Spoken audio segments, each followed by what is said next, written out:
जैसा बोओगे वैसा ही काटोगे।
केशव क्या?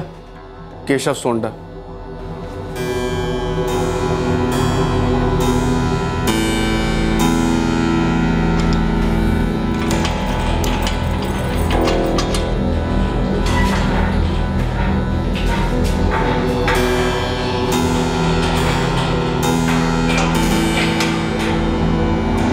कहा क्यों बे?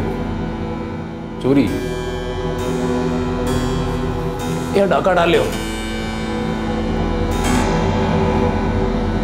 अबे मार तो नहीं दी किसी को? चोरी। हम केशव सोंडा। और आप? पहली बार की होगा बे?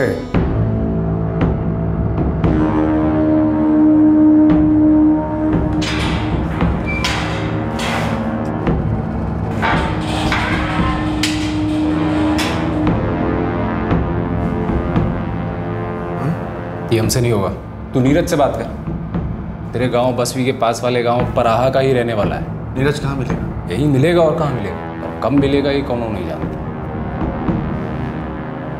चांस लेना पड़ेगा।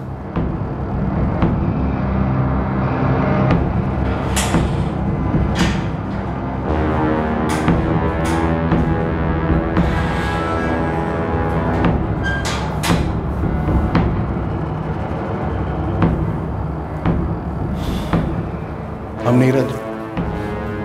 क्या काम था? हम पराहा से है ना, हम बसवी से। काम था।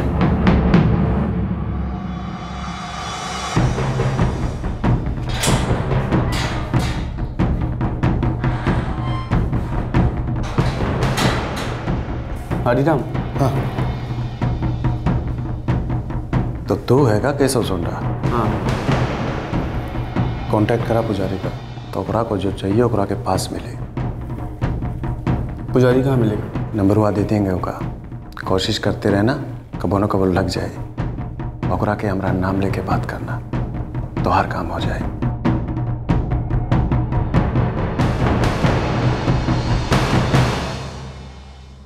पैंतीस साल का केशव सोंडा जुर्म की दुनिया में धीरे धीरे अपनी जगह बना रहा था, अपने कॉन्टैक्ट्स बढ़ा रहा था, धीरे धीरे अपने मकसद की तरफ आगे बढ़ रहा था।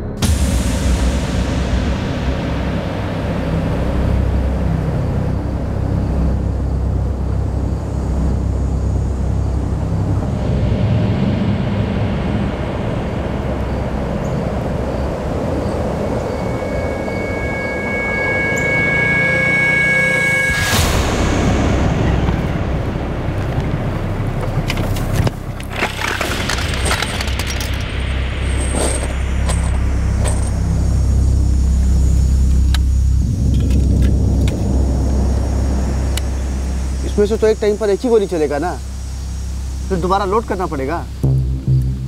देसी है, यहीं बनता है। पुलिस भी पता नहीं लगा पाएगी कहाँ से लाए हैं।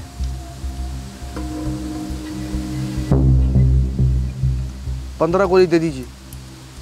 पहले कभी चलाए हैं? तो फिर 30 गोली लीजिए, हाथ साफ ना करना पड़ेगा।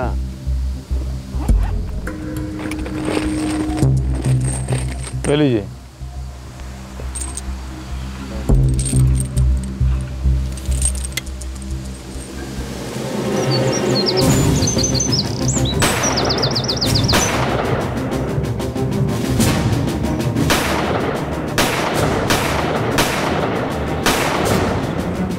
हम केशव बोल रहे हैं, हम तैयार हैं।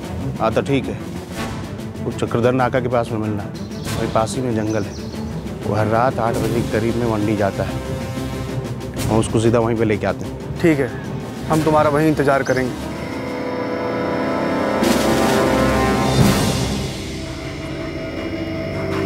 क्या हुआ? मुझे देखकर हंसी उड़ गई। हम 9 बजे तक वापस आ जाएंगे। बाबूजी, हमने जगह चाचा से बात कर ली है, बाकी हम संभाल लेंगे। अरे चिंता नहीं करो बेटा, हम वो बारे में बात नहीं करेंगे। हाँ, पर आप 9 बजे तक वापस आ जाना, वहाँ बतियाते मत रहना। अब निकलूंगा तब तो आऊंगा। तब तुम दोनों से बात करेगा।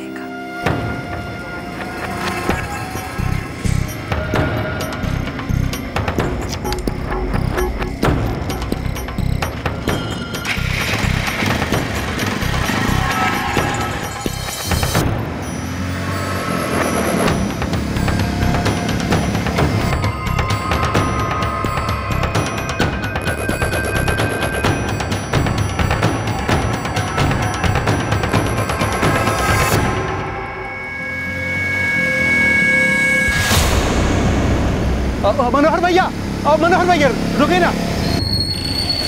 नीरज, क्या हुआ? मनोहर भैया, कुछ लोग बहुत मुश्किल में हैं। गांव के नहीं लग रहे हैं, लेकिन बैठ के रो रहे हैं बेचारे। कहाँ पे? वो जंगल के पास में। पर परेशानी कहाँ है? वो तो नहीं पता, हम वहाँ से गुजर रहे थे तो देखे, तो हम सोचे किसी से मदद मांग ले, तब ही हमको किस्मत से आप आते दिखाई देती है। आ बैठ, देखते। आजा। हाँ।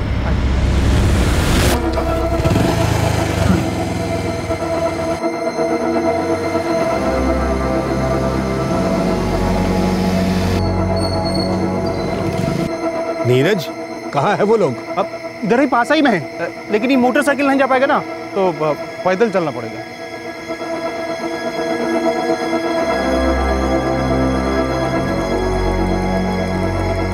अरे और कितना आगे है नीरज? है नीरज, ये क्या हो रहा है? अरे काहे को लाए हो हमको यहाँ? नीरज! ससुरा।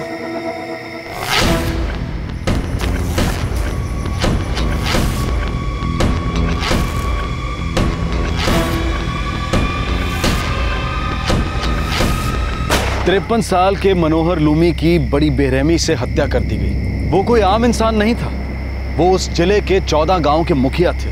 उनका बड़ा नाम था, इज्जत थी, रुतबा था।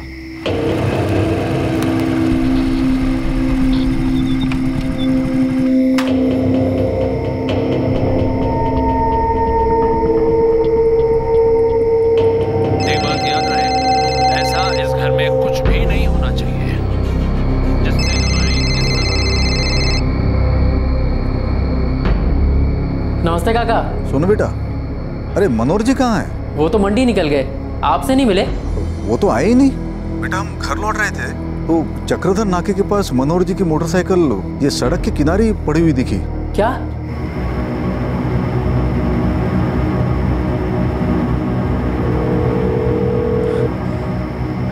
बाबूजी का फोन बज रहा है पर उठा नहीं रहे वो। हमें तो बहुत डर लग रहा है। वो ऐसी जगह पे रुके ही क्यों थे? कहाँ जा रहे थे? ऐसा करते हैं, हम आसपास देखते हैं, कहीं उनको कुछ हो न गया हो। मनोहर जी! बाबूजी! मनोहर जी! बाबूजी! बाबूजी! मनोहर जी! मनोहर जी!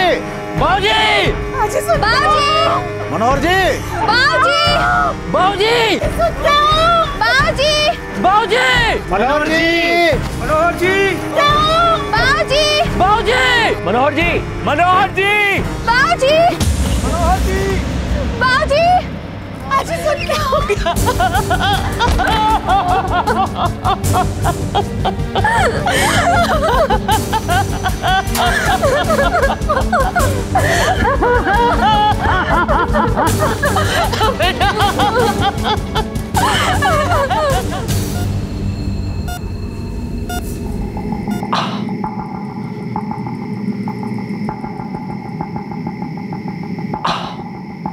पकड़ना।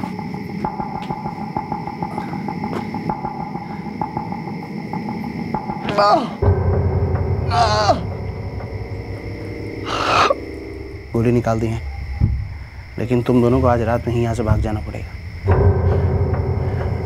और कुछ दिनों के लिए हम भी यहाँ से गायब हो रहे हैं। भैया आप चल तो सकोगे ना? नागेश, अब देर मत कर।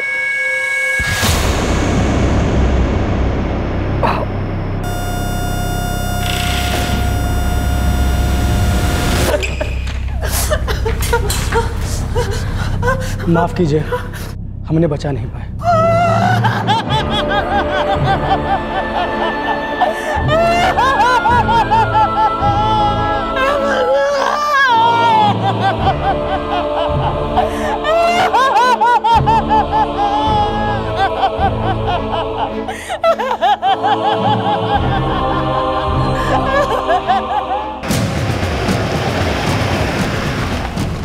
सर, मनोहर जी ने अस्पताल में दम तोड़ दिया। सभी गांवों का अलर्ट कर दो। मनोहर जी 14 गांवों की पंचायतों के मुखिया थे। लोग सड़कों पर उतर सकते हैं, कुछ भी हो सकता है। सर,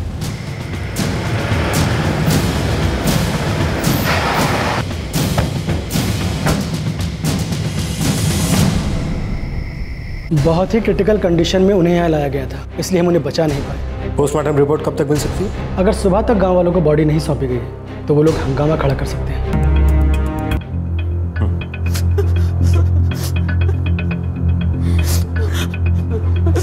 रोज की तरह 8 बजे घर से निकले थे, फिर 8:45 बजे राम काका का फोन आया चक्रधर नाके से। उस तरफ वो किसी काम से गए थे? पता नहीं, घर से मंडी के लिए निकले थे। मगर वो मंडी पहुंचे नहीं साहब। हम लोग तो उनका इंतजार ही करते रहे। हमें लगा कि घर के किसी काम में अटक गए होंगे साहब। फिर आप लोगों को उनकी बॉडी जंगल में मिली? हाँ साहब, हम लोग जंगल में उन्हें ढूंढ रहे थे, तभी मेरा पाँव एक चीज से टकराया। देखा तो मनोहर जी पड़े थे खून में लथपथ।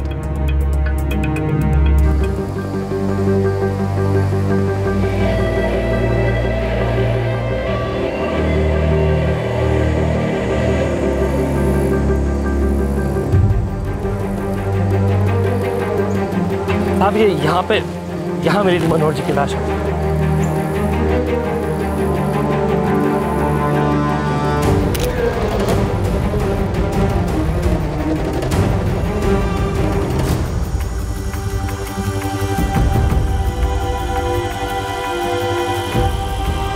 इधर आओ। फॉरेंसिक वाले को बोलो ब्लड सैंपल्स ले लो।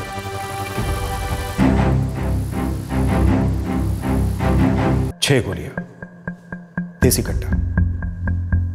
मतलब हर बार रिलोड करके गोली चलानी पड़ी होगी। ये हमला किसी ने अकेले किया हुआ ऐसा नहीं लगता सर। और उसमें से एक जख्मी हुआ है। सर, क्राइम स्पॉट से ले गए दोनों ब्लड सैंपल्स की जांच की। उनमें एक तो मनोहर जी का है, लेकिन दूसरा ब्लड उनके ब्लड से मैच नहीं कर रहा है। ये उस हमलावर का हो सकता है जिसके शायद पैर में चोट लगी थी। ये जख्म कील का नहीं है। जो भी करना है जल्दी कीजिए। ये तो किसी गोली का निशान है। हमको बहुत दर्द हो रहा है डॉक्टर साहब, जल्दी से मलहम पट्टी कर दीजिए। माफ कीजिए, ये पुलिस केस है। नहीं भाई नहीं, यहाँ इसका इलाज नहीं होगा। ये पुलिस केस है, इसके लिए तुम्हें सिविल हॉस्पिटल जाना पड़ेगा।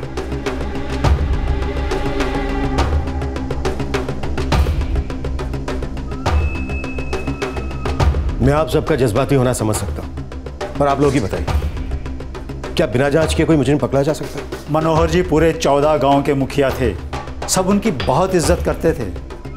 लोग चुप नहीं बैठेंगे। देखिए, आप लोग यही चाहते हैं ना कि मनोहर जी का खूनी पकड़ा जाए, या फिर ये चाहते हैं कि हम अपना सारा वक्त गांव वालों को काबू करने में ही ज़ाया कर दें? ठीक है, हम लोगों को समझाते, शांत करते, पर बाबूजी के हत्यारे पकड़े जाने चाहिए और उन्हें सजा भी मिलनी चाहिए। वो लोग बच के जाने नहीं चाहिए।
याद है कहाँ देना? हाँ, मुपना गाँव। जाओ।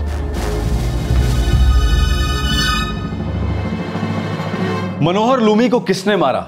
इससे बड़ा सवाल अब यह बन गया था कि आखिर इस खून का मकसद क्या था। पुलिस के लिए इस खून का मकसद जानना बहुत मुश्किल हो गया था। ऐसी एक भी थ्योरी सामने नहीं आ रही थी जो इन सवालों का जवाब दे सके। नहीं साहब, बाबूजी की किसी से कोई दुश्मनी नहीं थी। सब उनको बहुत चाहते थे, बहुत इज्जत करते थे उनकी। ऐसा एक भी आदमी नहीं मिलेगा आपको पूरे गांव में जिसे उनसे कोई शिकायत हो। उन्हें इतनी बेरहमी से मारा गया। वो घर से निकले थे मंडी जाने के लिए, लेकिन उनकी बॉडी मिली हमें जंगल में। जंगल में जाने की उनके पास कोई वजह नहीं थी। मतलब कोई था जो उन्हें जंगल में ले गया, और उस ले जाने वाले का मकसद साफ था। मतलब कोई तो था जो उन्हें मारना चाहता था। मैंने बताया ना आपको, उनकी किसी से कोई दुश्मनी थी ही नहीं। 14 गांव के मुखिया थे वो। बड़ा मान था उनका गांव में।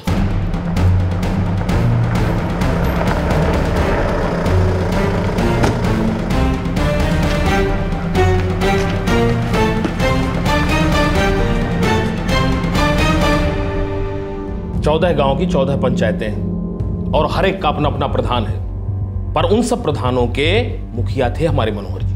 देखिए, ये बात हम जानते हैं कि उनकी किसी के साथ कोई दुश्मनी नहीं थी, पर हमला तो हुआ है, और हमला करने वाले जंगल में भाग गए। वो जंगल में जिस तरफ भागे हैं उस तरफ परहा गांव पड़ता है। क्या किसी गांव का कोई प्रधान इस हमले के पीछे हो सकता है? किसी एक प्रधान की भी मनोहर जी से दुश्मनी होती तो पिछले 12 सालों से निर्विरोध मुखिया नहीं चुने जाते। दुश्मनी वाली तो कोई बात ही नहीं है। और फिर मनोहर जी लोमी समाज के नेता थे। गांव में सोंडा समाज भी तो है। दोनों समाजों के बीच किसी तरह का कोई झगड़ा, कोई अनबन? एकदम से तो ऐसा कुछ याद नहीं आता साहब। और सच कहें तो साहब, हमको तो ऐसा सोचना भी मुश्किल लगता है कि कोई मनोहर जी का खून भी कर सकता है। विश्वास ही नहीं होता साहब कि ऐसा भी हो सकता है।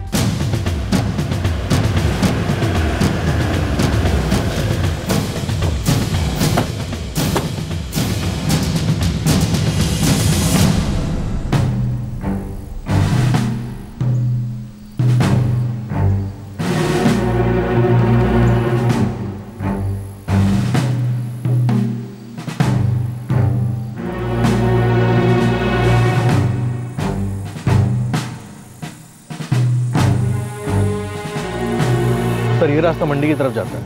मनोहर जी शायद इसी रास्ते से जा रहे होंगे। किसी ने उनको बीच रास्ते में रोका और जंगल में ले गया। सर, क्या ऐसा हो सकता है कोई ने जबरदस्ती वहां ले गया हो?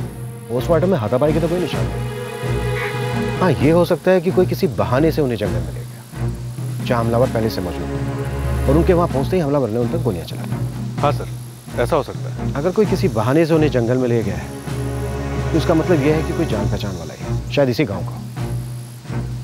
दुश्मनी का एंगल है, ये तो पक्का है। और दुश्मनी भी इतनी पुरानी है जिसका किसी को अंदाजा नहीं है।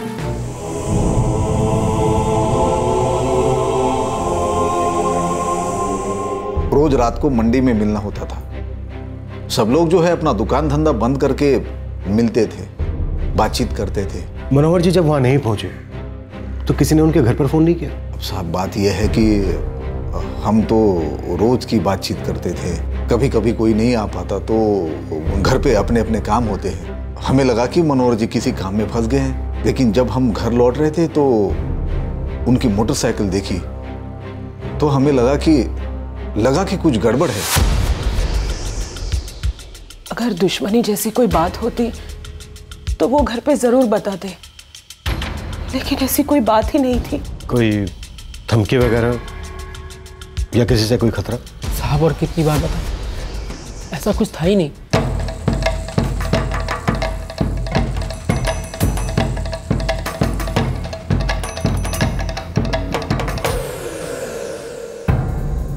ये काम किसी नक्सली का नहीं है सर। मनोहर जी एक रईस आदमी थे, कोई फिरौती का चक्कर? अब सब ऐसी कोई बात होती तो पता चल जाता। आग की तरह फैलती है खबर, इतनी इसी बात। देसी कट्टे के एंगल के बारे में कुछ पता चला? ये पता लगाना तो बहुत मुश्किल है। ऐसे बहुत से लोग हैं जो देसी कट्टा बनाते हैं, कुछ ऐसे एजेंट भी है जो उन्हें बेचते हैं, कोई उनका रिकॉर्ड नहीं रखता। ये तो आप मुझसे बेहतर जानते साहब। नक्सलियों को कोई एंगल नहीं, कोई दुश्मनी नहीं, कोई पुराना बैर भी नहीं, कुछ पता नहीं चल पा रहा है सर। ना तो गुनहगार का पता चल रहा है और ना ही खून करने के मकसद का। एक आदमी 12 साल से 14 गांवों की पंचायतों का मुखिया है। 12 साल से उसे भला कोई क्यों मारे? वो भी इतनी बेरहमी से। देसी कट्टे से 6 गोलियां चलाई। कहीं ऐसा तो नहीं है कोई कड़ी हमारी नजरों से चूक गई? सर जांच हमने जहां से शुरू की थी अभी भी वहीं पर ही है। किसी कड़ी का नजरों से चूकने के लिए जांच को आगे भी तो बढ़ना जरूरी है। मुझे गांव का अंदरूनी मामला लग रहा है। ऐसा हो सकता है कि पूरे गांव ने मिलकर, मेरा मतलब है कि गांव की पंचायत ने मिलकर या फिर 14 गांवों की पंचायत ने मिलकर किसी को सुपारी दी और इसी वजह से सब चुपचाप बैठे हैं। और यही वजह है कि हमारे हाथ कोई सुराग नहीं लग रहा है। और वही लोग हंगामा खड़ा कर रहे हैं कि हम अब तक खूनी को पकड़ नहीं पाए। इसी वजह से तो शक हो रहा है। ना तो खूनी का पता चल रहा है और ना ही खून करने के मकसद का। सबकी मिली भगत है और कोई कुछ बोलेगा भी नहीं। सर हमलावरों में से एक को गोली लगी थी। अब हम ये मान लें कि गांव के किसी जान पहचान वाले ने मनोहर जी को रोका और जंगल में वहां ले गया जहां पर हमलावर पहले से मौजूद थे। सर ये भी तो हो सकता है कि हमलावर गांव में से कोई हो, इसलिए हमारे हाथ कुछ नहीं लग रहा। हो सकता है वो लोग भाग निकले, एक जख्मी था, मतलब गांव के किसी डॉक्टर के पास जरूर गए होंगे, लेकिन किसी भी डॉक्टर को उसकी कोई जानकारी नहीं है। हो सकता है उसने इलाज कहीं बाहर करवाया। अब हमें यह पता लगाना है कि गांव में ऐसे कितने लोग हैं जो मनोहर जी की हत्या के बाद से गांव में नहीं। अंधेरे में ही तीर चलाते हैं। ये सचमुच अंधेरे में एक तीर था। ना तो मुजरिम की कोई पहचान थी और ना ही मकसद की कोई जानकारी। क्या कोई ऐसा हो सकता था जो इसी गांव का हो और अब तक पुलिस की नजर में ना आया हो? धार करा लो, धार करा लो, चाकू कैंची धार करा लो। बाबूजी धार करवाएंगे कैंची? कुछ समझ नहीं आ रहा किसी को। बहुत बड़े आदमी थे मनोहर जी, लोमी समाज में बहुत नाम था उनका। ऐसे थोड़ी मुखिया बन गए। और ये सोंडा समाज वाले, उनको तो जलन होती ही होगी। होती होगी, पर कर करा के कर ही क्या सकते हैं। हैं ही कितने घर उनके गांव में। धार करा लो, धार करा लो, चाकू कैंची धार करा लो, धार करा लो, धार करा लो, चाकू कैंची धार करा लो, चाकू कैंची धार करा लो, धार करा लो, धार करा लो, चाकू कैंची धार करा लो, धार करा लो। साहब सुई वहीं के वहीं अटकी हुई है, किसी को कुछ समझ में नहीं आ रहा, यहाँ तक कि मनोहर जी के परिवार को भी नहीं। ये तो हमें भी पता है, कुछ और पता चला? पता तो चला है साहब, पर कितने काम का है ये पता नहीं। 13 फरवरी की रात, जिस रात मनोहर जी का खून हुआ था, तब से 2 लोग गांव में नजर नहीं आ रहे हैं। कौन 2 लोग? केशव सोंडा और उसका छोटा भाई नागेश सोंडा। दोनों अपनी मां सुभद्रा सोंडा के साथ रहते हैं। एक और भाई है उसका, मोहन सोंडा, वो उनके साथ नहीं रहता। कोई कनेक्शन हो सकता है?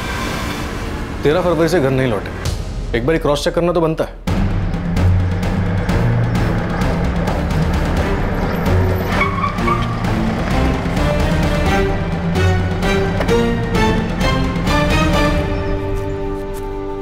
सुभद्रा जी। जी। आपके दोनों बेटे केशव और नागेश कहाँ हैं? वो दोनों तो शहर गए हैं साहब। काफी दिनों से गए हुए हैं ना?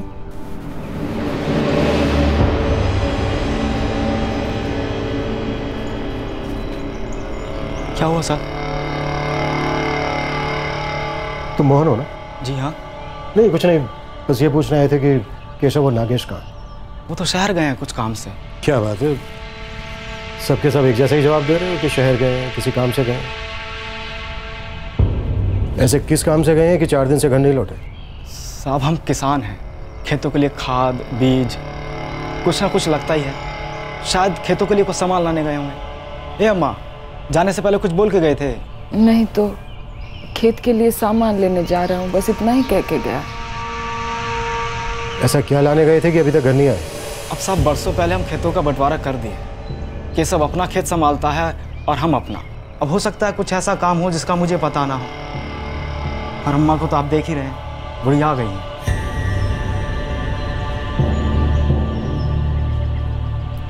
ये कौन है? ये केशव की पत्नी है।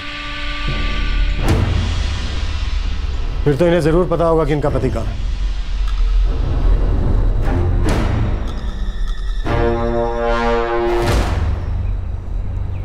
केशव और नागेश के पास मोबाइल तो होंगे।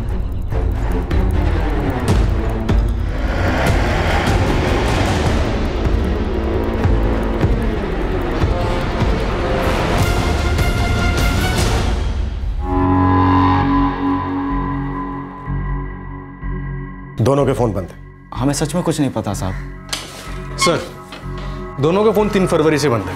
मनोहर जी की हत्या के ठीक 10 दिन पहले से। मोहन, कुछ तो गड़बड़ है। क्या तेरे भाई मनोहर जी के खून में शामिल है? साहब, पहली बात तो ये है कि हमें सच में नहीं पता कि वो दोनों कहाँ हैं, और दूसरी बात ये है कि हमारे भाई मनोहर जी को मारेंगे क्यों? इसी सवाल का जवाब तो हम भी ढूंढ रहे हैं। देख, अगर तुझे कुछ पता है तो सच सच बता दे। हमें सच में कुछ नहीं पता साहब। मुझे लग रहा है केशव और नागेश दोनों इस मर्डर में शामिल। इन दोनों की कुंडली निकलूंगा। या तो ये दोनों हमारे हाथ लग जाएं, या फिर इस मर्डर से इन दोनों का क्या कनेक्शन है ये हमारे हाथ में आ जाए।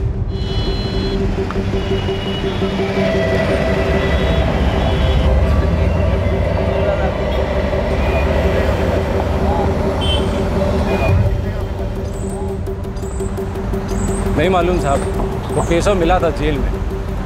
अपने गांव बसवी में कोई बहुत बड़ा कांड करवाना चाह रहा था। क्या कराना चाह रहा था? वो नहीं मालूम साहब, पर परहा गांव का एक आदमी है नीरज, वो जानता है। ये नीरज भी तो हिस्ट्री सीटर है ना? जी साहब।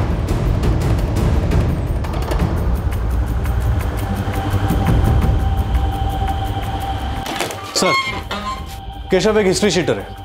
उसके ऊपर चोरी और डकैती के कई मामले भी दर्ज है। अजीब बात यह है कि उसने जुर्म की दुनिया में 1.5 साल पहले ही कदम रखा है। उसने पराहा गांव के एक हिस्ट्री शीटर नीरज से कुछ काम करवाया है। नीरज की सारी डिटेल्स मिल गई हैं सर।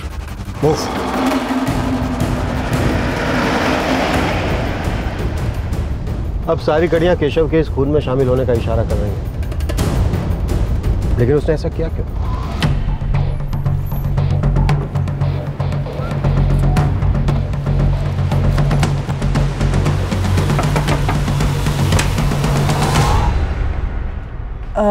जी? नीरज? वो नहीं है। आप कौन? हम उनकी पत्नी हैं। कहाँ गया? पता नहीं। पता नहीं मतलब? पति है तुम्हारा? साहब, वो हफ्तों बाहर रहते हैं, कभी बता के नहीं जाते हैं। उसका मोबाइल नंबर?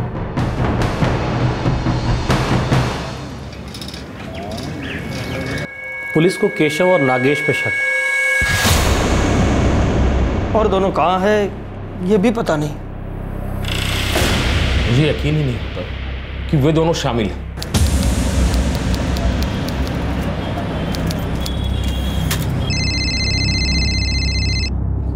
नमस्ते कृपाल जी। विष्णु जी, आप मनोहर लोगी और केशव सोंडा के बीच कड़ी ढूंढ रहे थे ना? जी। ऐसी एक कड़ी है।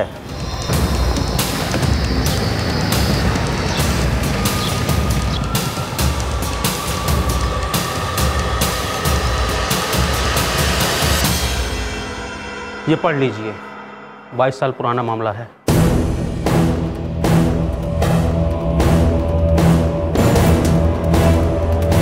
सर, 22 साल पुराना कनेक्शन। 22 साल।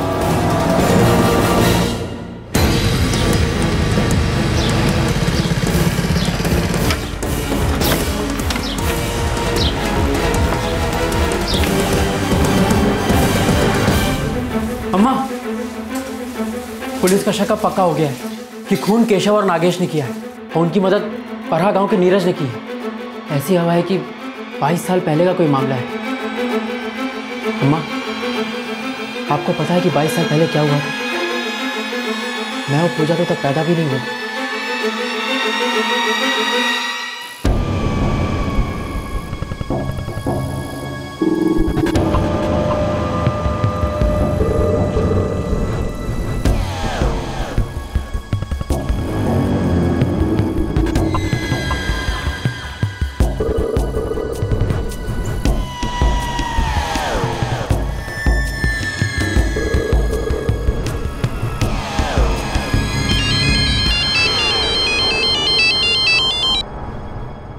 महाराज बोल।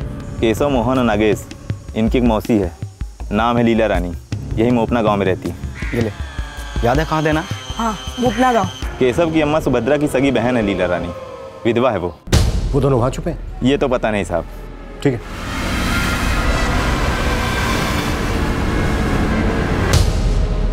ठीक है, जैसा तुमने कहा हम वैसा ही करेंगे।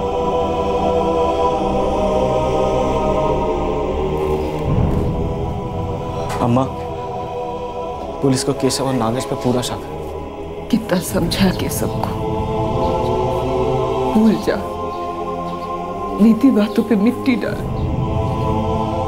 पर नहीं माना, नहीं समझा। क्या मिल गया उसको ये सब करके? बीज तो उसने बोया है अम्मा, अब भुगतेगा भी वही। पहले मोपना गांव में केशव और नागेश की मौसी लीना के घर पर देखते हैं, हो सकता है वो दोनों वहीं हो।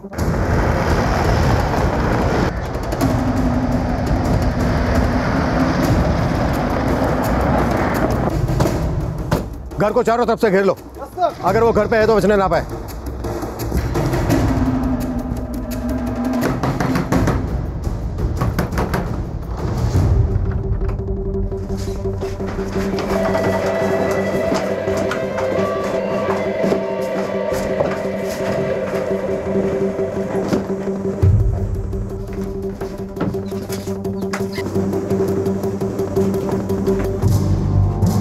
वो यहाँ नहीं है। आप झूठ बोल रही हैं। हम झूठ क्यों बोलेंगे? हमें पता है मनोहर जी के खून के बारे में। नागेश और केशव यहाँ कभी नहीं आएंगे। उनको पता है पुलिस कभी ना कभी उनकी तलाश में यहाँ जरूर आएगी। सर, अंदर कोई नहीं है। लीला जी, हमें पूरा यकीन है वो दोनों ही आए थे, और आपको पता है वो कहाँ है। आपने घर की तलाशी ले ली ना, चाहे तो एक बार और ले लीजिए। वो यहाँ नहीं है। केशव और नागेश यहाँ आए ही नहीं थे। गणा दो कांस्टेबल यहाँ तैनात कर दो, नजर रखो घर पर। हम अलग अलग होकर आसपास के डॉक्टरों से पूछताछ करते हैं। अगर वो यहाँ आए होंगे तो जरूर किसी न किसी डॉक्टर के पास इलाज करवाने गए होंगे।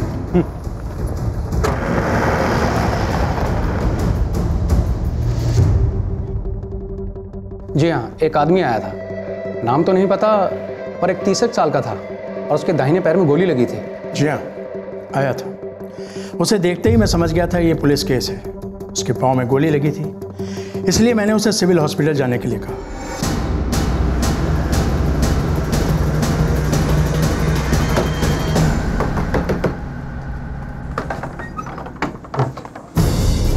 अरे हमने कहा ना आपको कि हमें पता नहीं वो कहाँ है।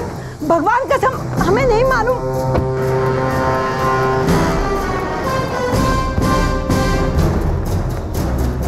माँ, पुलिस ने मौसी को हिरासत में ले लिया।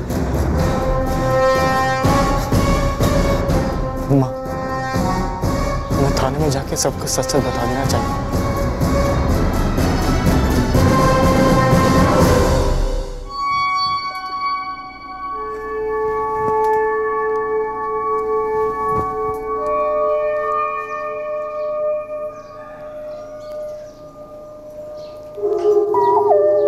केशव, बस कर।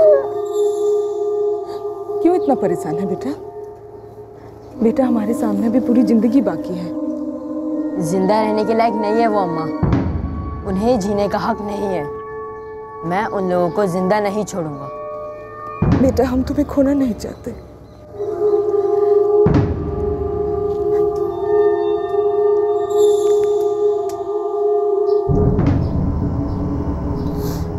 जा बेटा, सच से कब तक भागते फिरेंगे हम? जा।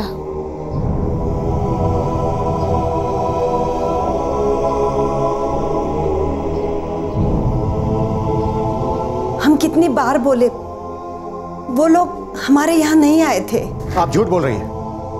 केशव और नागेश मोपना गांव में आए थे, उनमें से एक जख्मी था। अब सच सच बता दीजिए, वो दोनों कहाँ छुपे? मौसी वही कर रही है जो उसे करने के लिए कहा गया है। मतलब तुम्हारी माँ, तुम्हारी मौसी पहले से सब जानते थे कि मनोहर लोमी के कत्ल के पीछे केशव और नागेश? मौसी, अब सच बताना ही पड़ेगा। साहब, केशव उस हादसे को कभी भुला ही नहीं पाया। वो सिर्फ 13 बरस का था और हम 8 बरस के।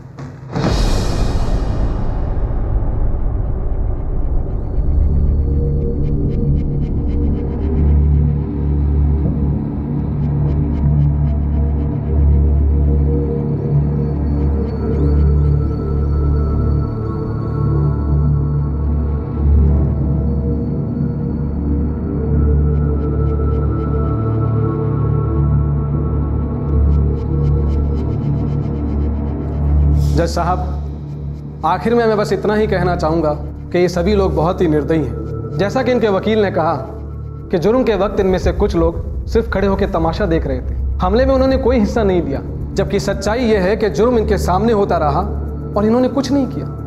इन्होंने उसे रोकने की कोई कोशिश नहीं की। जज साहब, इन लोगों ने यह तक नहीं सोचा कि सुभद्रा सोंडा उस समय 2 महीने की गर्भवती थी। मैं इस कोर्ट से दरख्वास्त करूंगा कि ये सभी लोग जिन पर जुर्म भी साबित हो चुका है, इन्हें सख्त से सख्त सजा दी जाए।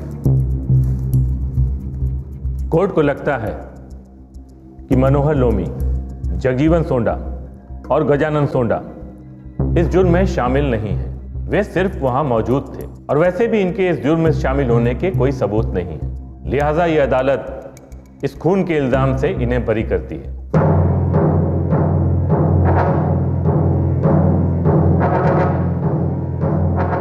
कोर्ट महेंद्र लोमी, नारायण लोमी, मंगल लोमी और शंभू लोमी को इस जुर्म में दोषी करार देती है और इन्हें आजीवन सश्रम कारावास की सजा देती है।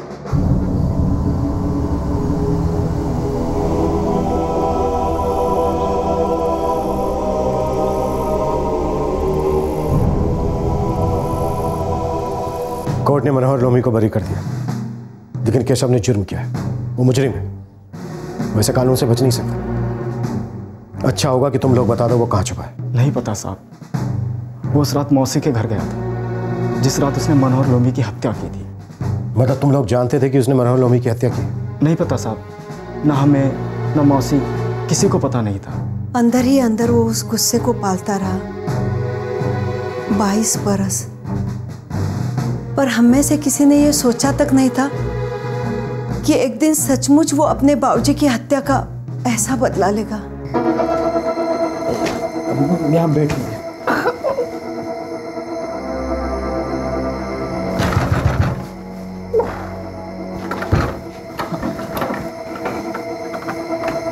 नागेश, क्या हुआ? ये तूने क्या किया केशव?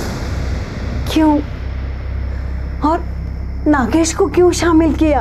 बहुत दिन से गुस्सा दबा कर रखा था मौसी, हमने अपना हिस्सा बराबर कर लिया। हमारी मदद कीजिए मौसी, बहुत दर्द हो रहा है।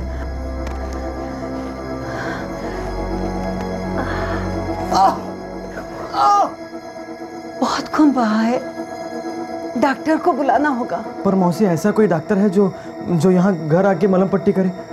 नहीं नागेश, नहीं, डॉक्टर को यहाँ बुलाना ठीक ना होगा। हम कल सुबह डॉक्टर से मिलाएंगे। अब तुम जाओ यहाँ से। नहीं भैया, हम आपको छोड़ के कहीं नहीं जा रहे, बता देते। नागेश जाओ, तुम्हारा यहाँ रहना ठीक नहीं है, यहाँ से कहीं दूर निकल जाओ। हमारी चिंता मत करो, हम खुद को संभाल लेंगे। नहीं भैया, हम आपको छोड़ के कहीं नहीं जा। सुनता है नहीं? रात के अंधेरे में कहीं निकल जाओ, अभी तक बात पहले नहीं होगी। नागेश चला गया, कहाँ पता नहीं। केशव एक दिन रुका, पर किसी डॉक्टर ने उसकी मदद नहीं की।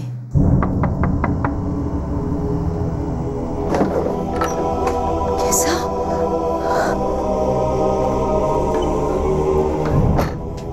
क्या हुआ केशव? किसी डॉक्टर ने इलाज नहीं किया? नहीं मौसी, सबको लगता है कि पुलिस केस हो जाएगा। हमें भी अब यहाँ से निकल जाना चाहिए, नहीं तो आप मुसीबत में पड़ जाएंगे। और जाएगा कहाँ? पता नहीं, पर आप हमारी चिंता मत करिए, हम खुद को संभाल लेंगे। पैसे हैं ना तेरे पास?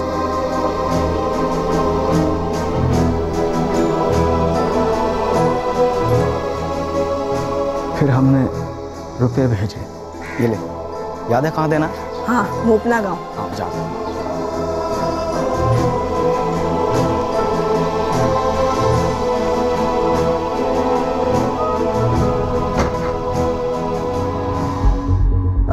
केशव, गांव के लोग उखड़े हुए हैं। पुलिस वालों पे खूनी को पकड़ने का बहुत दबाव है।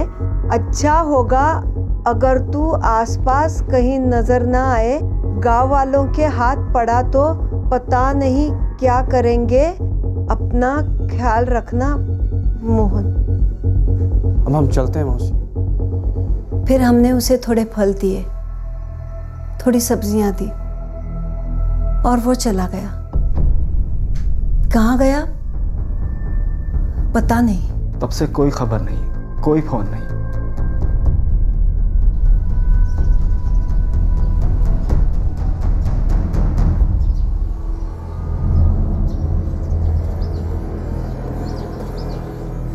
कभी सोचा ही नहीं था कि 22 साल पहले हुए हादसे की कीमत अब जाके चुकानी पड़ेगी मनोहर जी को।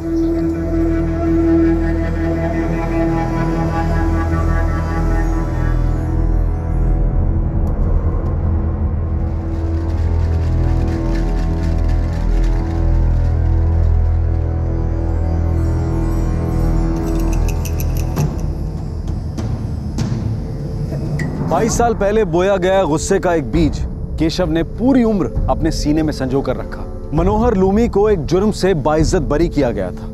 वो जुर्म कौन सा था और उसका कौन सा हिसाब अब तक बाकी था? नहीं लगा। देखते। देख कितना लंबा गया, लेकिन शर्ट पे लगा ना। कैसा मोहन, खेलते ही रहोगे? खेत में काम कौन करेगा? और काम नहीं करना तो कल से खेत में आना ही मत। अरे बाबूजी आप चिंता मत कीजिए, मैं सब काम संभाल लूंगा। ठीक है, चल खेल मोहन।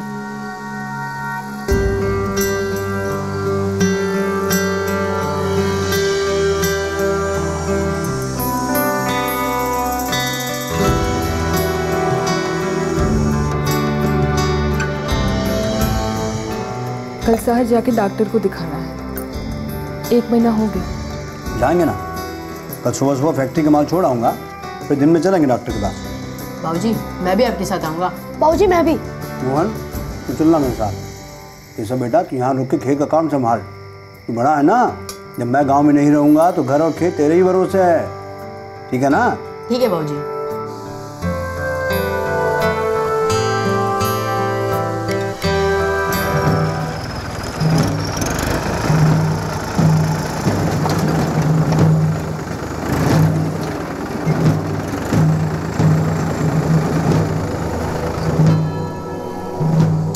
लक्ष्मण क्या सोचे हो? सोचना कहाँ है महेंद्र, सोचने की तो कोई बात ही नहीं है। ये झगड़ा हमेशा के लिए खत्म करना पड़ेगा, एक कई बार में। कौन सा झगड़ा? झगड़ा तो हमारे पुरखों ने पहले ही खत्म कर दिया था। जमीन का बंटवारा हो चुका है, जो तुम्हारा है वो तुम्हारा है और जो हमारे हिस्से में आया वो हमारा है। खेत के बीच में मेड़ बन चुकी है, तुम अपना खेत जोत रहे हो, हम अपना, और ये अब कभी नहीं बदलेगा। लक्ष्मण तुम्हारे हिस्से कुछ हमारी भी जमीन है जो शुरू से हमारी थी, हमको ये जमीन पे मेड़ दोबारा बनानी है, समझे? ये झगड़ा कभी मिटा ही नहीं था, लेकिन लगता है अब वक्त आ गया इसे मिटाने का। महेंद्र इस बंटवारे से तुमको तकलीफ होगी, हमको नहीं है। और असल में तुम लोग को तकलीफ ये है कि इस गांव में सबसे बड़ा खेत हमारे पास है, पर इस बात से हमको कोई तकलीफ नहीं है। देखो पुरखों का झगड़ा था और फिर सुलह भी हो गई थी, अब हमको कोई जरूरत नहीं लग रही कि फिर से बैठ के बंटवारे की बात करें। ये तो बड़ा घमंडी आदमी है, एकदम उज्जड़। उनका घमंड अब बर्दाश्त नहीं होता हमसे, माथा खराब कर दिया। अरे उसके हिस्से में कुछ जमीन हमारी है, बंटवारा गलत हुआ था, वर्षों से यही झगड़ा चला आ रहा है।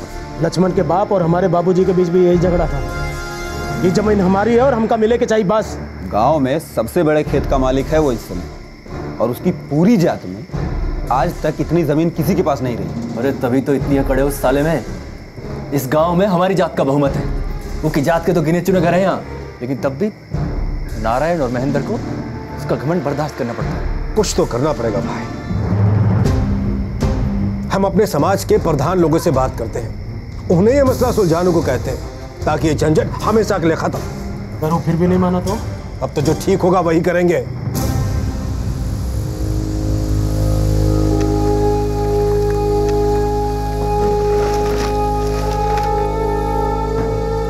अरे बेटा इस जमीन पर उनका कोई हक नहीं है और हम उनकी धमकी से डरने वाले नहीं हैं। बाबूजी जो जमीन हमारी है वो उनकी क्यों कहते हैं? अरे बेटा ये झगड़ा हमारे खेतों के बीच में जो मेड़ बनी है ना उसका है। झूठ बोल रहे हैं, जमीन हमारी है और जो हमारी है वो हमारी रहेगी। आगे चल के तुम दोनों की होगी, मेरे दोनों बच्चों की। लेकिन बाबूजी ये कौन आने वाला है? अरे हाँ तुम तीनों की होगी। मैं तो भूल ही गया था कि तीसरा मेहमान भी आने वाला है। हमारी जो जमीन उन्होंने हड़प ली है उसे पाने के लिए हमारे पूर्वज भी लड़ते आए हैं। तुम्हारा गुस्सा हम समझ रहे हैं महेंद्र, लेकिन करे का वो लक्ष्मण तो बात तक सुनने को राजी नहीं है। मतलब इसका ये है कि वो कुछ भी बोलता रहे और हम लोग चुपचाप सुनते रहे। देखिए, हमका कोनो आपत्ति नहीं है खेतों के बीच की मेड़ नए सिरे से खींच दी जाए, पर मुश्किल ये है कि वो लक्ष्मण किसी की सुनेगा ही नहीं। अरे बहुत अकड़ है उसमें, दोनों समाज के बड़े बुजुर्ग उसको समझाने जाते हैं तो भी नहीं सुनता। बताइए, जहाँ देखो विरोध में झंडा गाड़ देता है। अब ऐसे इंसान का करे भी तो क्या करें? पर कोई तो रास्ता होगा उसकी नाक में नकेल डालने का। अब का पूरा गांव उसके इशारे पे नाचता रहेगा। भाई मनोहर, अब आप ही हमें कोई रास्ता बताइए। आप जो भी कहेंगे हम उसमें आपका पूरा साथ देंगे। वैसे भी वो लक्ष्मण हमें कुछ ज्यादा पसंद नहीं है।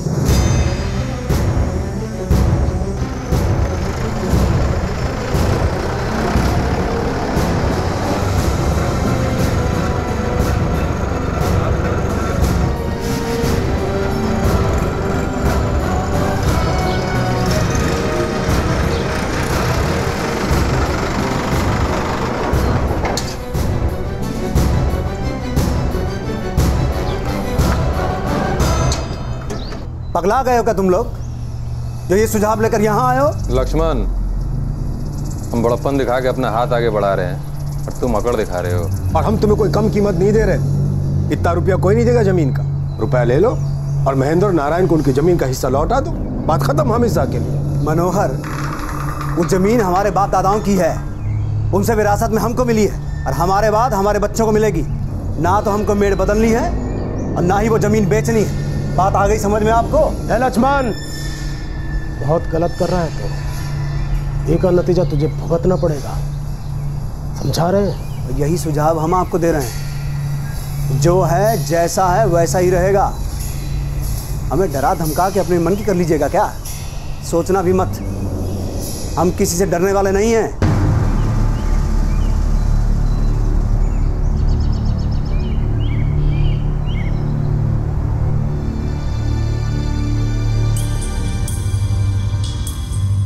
सुनिए ना, खत्म कर दीजिए ना इस झगड़े को। कौन सा झगड़ा? तुमको कुछ पता भी है? नहीं ना? मुंह बंद रखो अपना। अब तक मुंह बंद ही रखा था हमने, पर अब चिंता होती है हमें। 2 बच्चों के बाप हैं आप, एक और आने वाला है। हम कहते हैं गांव वालों के साथ सुलह कर लीजिए, दुश्मन कम नहीं है आपके। वैसे भी हमारे समाज के लोग आपको कुछ खास पसंद नहीं करते, कोई साथ नहीं देगा हमारा। अरे किसी की भीख पे थोड़ी जी रहे हैं, और उनके पसंद करने से या ना करने से क्या फर्क पड़ता है? समाज अपना हो या उनका, हम लोग जितना झुकेंगे वो और झुकाएंगे। और ऐसे किसी समाज के सामने झुक के कोई कैसे जी सकता है? उनको हमारी जमीन लेके ही मामला सुलझाना है। काहे? अरे पुरखों का झगड़ा था, फिर मामला सुलझ गया था। जमीन हमारी है, हमारे बाद हमारे बच्चों की होगी। अपनी जमीन का एक टुकड़ा नहीं देंगे हम। केशव, मोहन, चलो जल्दी, बहुत काम है खेत में।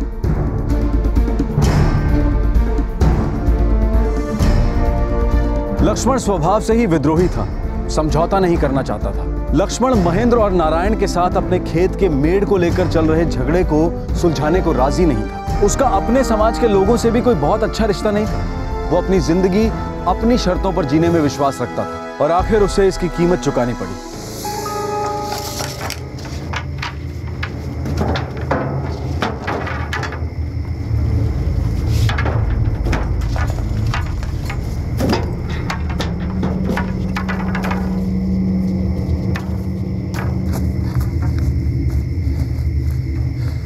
शंभू और मंगल भी आ रहे हैं। अरे हम भी आएंगे। गजानन और बाकी के लोग? वो भी आने को राजी हैं। हालांकि उनको लगता है कि एक बार हमको सोच लेना चाहिए। और तुम्हें क्या लगता है, हमें अभी भी सोचना चाहिए? यह सोचने का अब सवाल ही पैदा नहीं होता है। जितना सोचना समझना था सब समझ नहीं, अब तो ये झमेला ही खत्म कर देना है।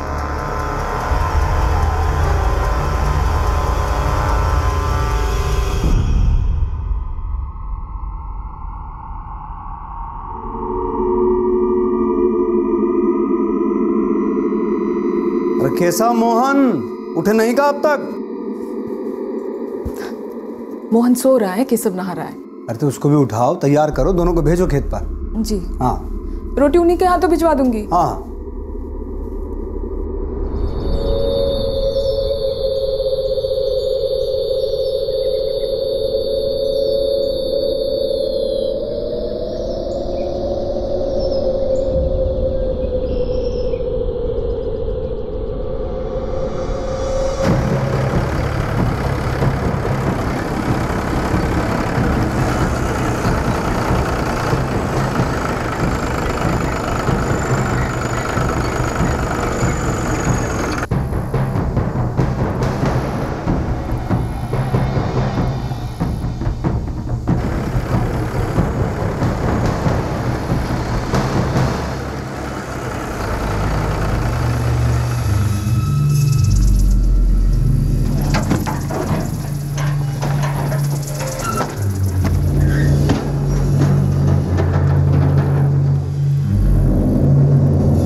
हुआ बेटा? क्या हुआ, क्या बता तो। चाची बोलो। चाची वो लोग लक्ष्मण चाचा पर हमला करने के लिए आ गए और वो लोग लाठियां भी लेके आ गए।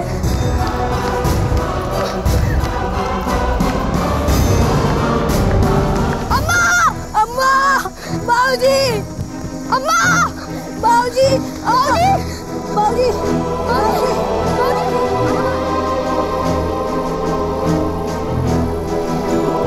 अब खींच लो मेल अपने हिसाब से, कौन रोकने वाला नहीं। हम जानते हैं भूलना इतना आसान नहीं है, मगर बेटा हम कर भी क्या सकते हैं। भूल जा केशव, भूल जा। बीती बातों पे मिट्टी डाल बेटा। मिट्टी तो डालेंगे अम्मा, पर बीती बातों पे नहीं, मनोहर लोमी की लाश पे।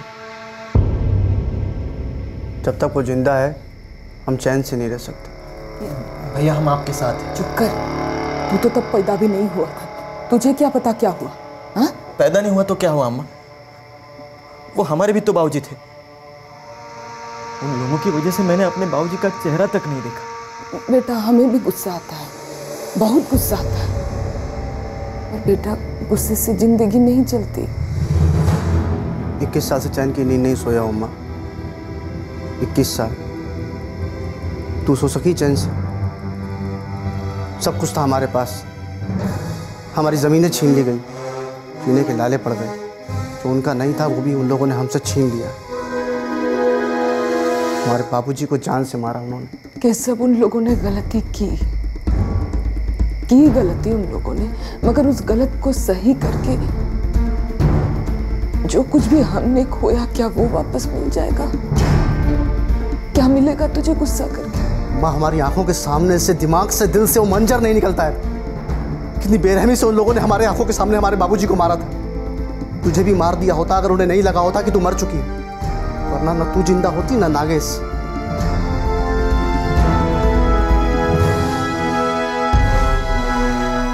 मनोहर को कीमत तो चुकानी ही पड़ेगी, हिसाब तो बराबर करना ही है हमको।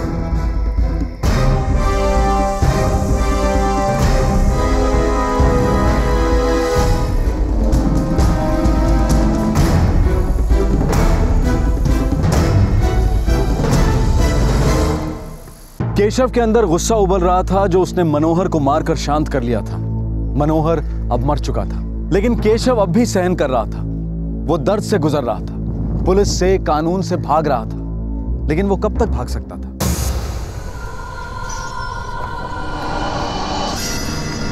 इस गली में पहली मंजिल का पहला कमरा घर पे होगा। वो सुबह से बाहर तो नहीं निकला है साहब।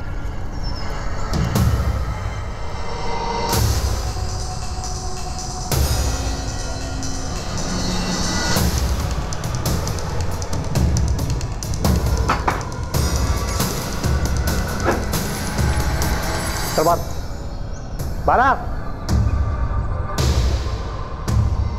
बारा।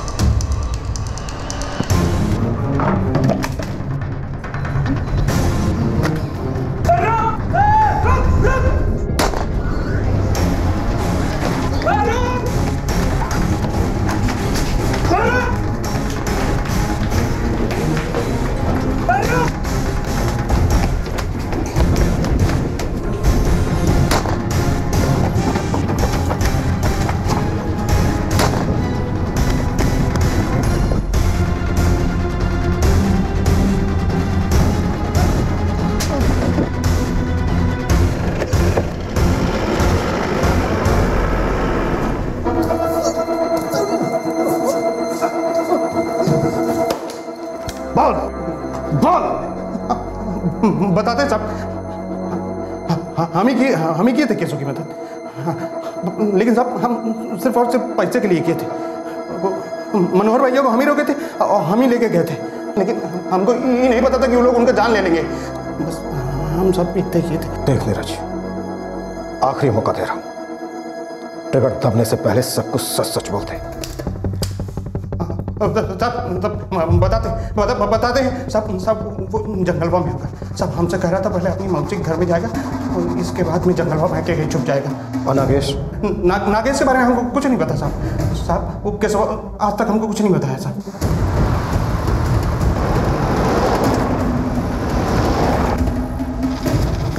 चलो जंगल का चप्पा चप्पा छान मारो। Move quick.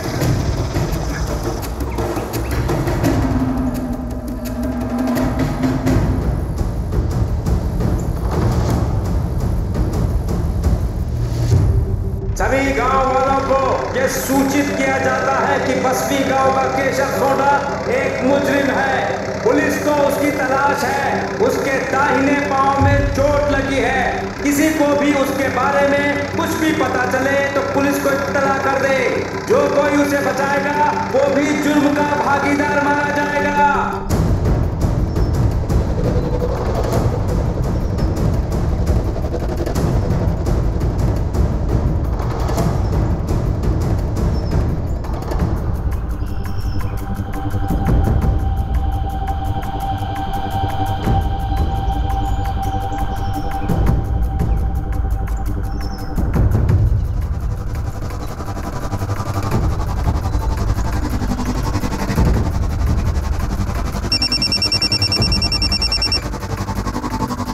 हेलो, हम गोविंदपुर से बोल रहे हैं साहब। साहब यहाँ गांव के बाहर एक मंदिर है साहब। साहब वहाँ एक आदमी छुपा हुआ है, जख्मी हालत में है साहब।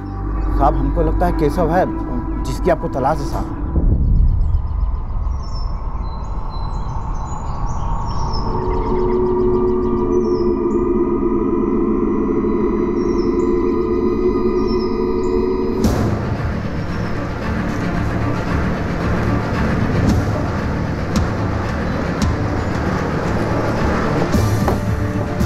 मंदिर को चारों तरफ से घेर लो, वो निकलने ना पाए। वर्मा तुम इधर से जाओ। जी हमें पता चला यहाँ एक खूनी छुपा हुआ है। सर वो यहीं पीछे। मूव।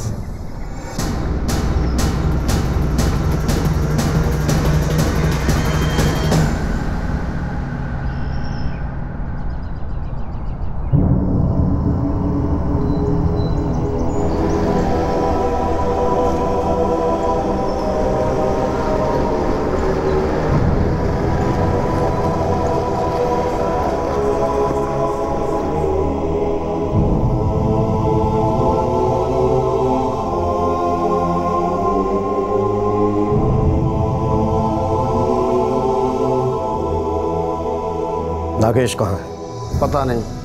बेहतर होगा तू सच बोलते, बच तो वो भी नहीं पाएगा। हमने उसको बहुत दूर भेज दिया था और हमको पता नहीं वो इस वक्त कहाँ है।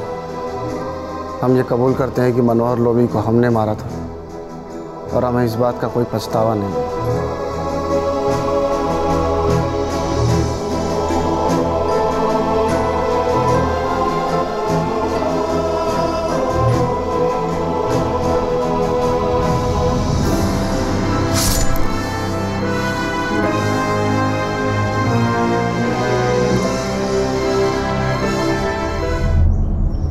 केशव नागेश के बारे में कुछ भी बोलने के लिए राजी नहीं। क्या सुकून मिल गया उसे ये सब करके। उन्होंने तुम्हारे बाबूजी को मारा, तब से इस घर का सुख चैन सब कुछ चला गया। बहुत तकलीफ से दिन काटे हमने, क्या ये दिन देखने के लिए। ये सब क्यों नहीं भुला पाया, ये सब क्यों नहीं भुला पाया वो।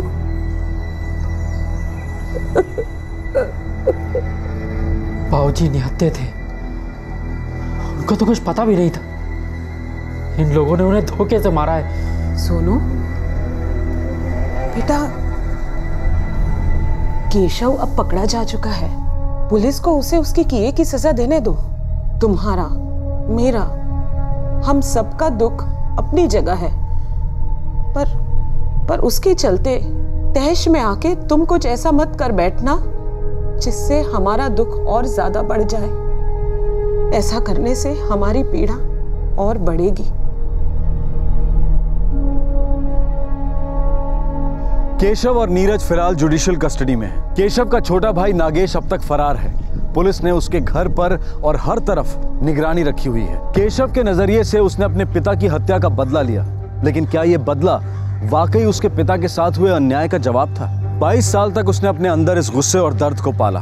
उसकी जड़ें मजबूत होती गईं और फिर वो वक्त आया जब वो बदला ले सके, उस गुस्से को बाहर निकाल सके। 22 साल वो इसी एक दिशा में आगे बढ़ता रहा, लेकिन क्या वो एक बेहतर जिंदगी जीने की दिशा में आगे नहीं बढ़ सकता था? कोई आप पर अन्याय करे, वो पीड़ा उम्र भर नहीं भुलाई जा सकती।